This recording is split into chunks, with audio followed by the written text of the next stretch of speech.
Koroonakriis muutis inimeste elusid.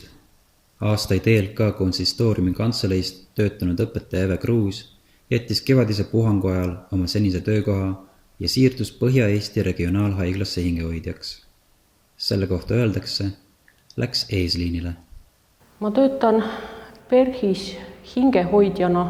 See tähendab, et minu ülesandeks on hoolitseda selle eest, et patsientidel lisaks sellele füüsilisele abile, mida nad haiglas saavad, oleks ka hingeline abi.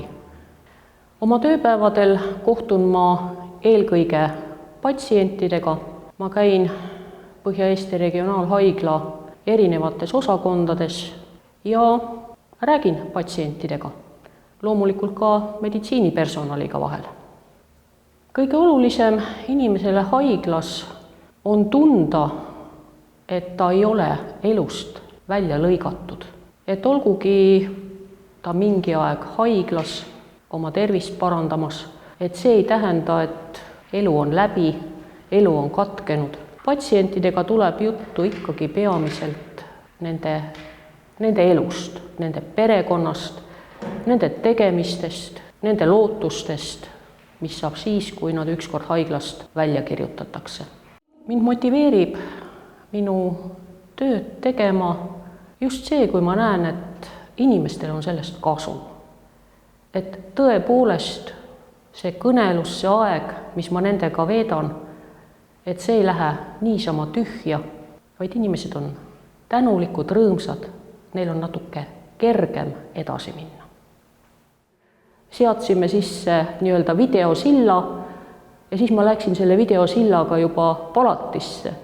Ja kui see vanaproua nägi siis mu käest seda tahvelarvutit, kus tema lapselapsed siis seal talle lehvitasid, siis esimene hüüd oli: "Latsekesed, kuda te televiisorisse sattusite?"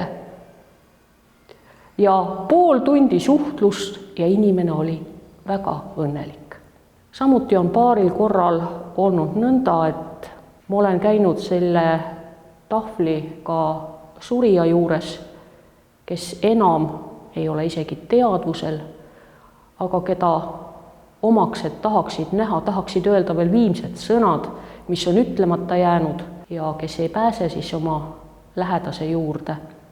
Ja nad on rääkinud, nad on laulnud sellele lähedasele, kusjuures üks inimene lõi isegi silmad lahti. Minu teada oli ta koomas, aga pärast seda, kui lapselapsed talle pilli mängisid ja laulsid, siis selle patsiendi silmad hakkasid avanema, ta hakkas liigutama, nõnda, et ilmselt ta midagi ikkagi kuulis.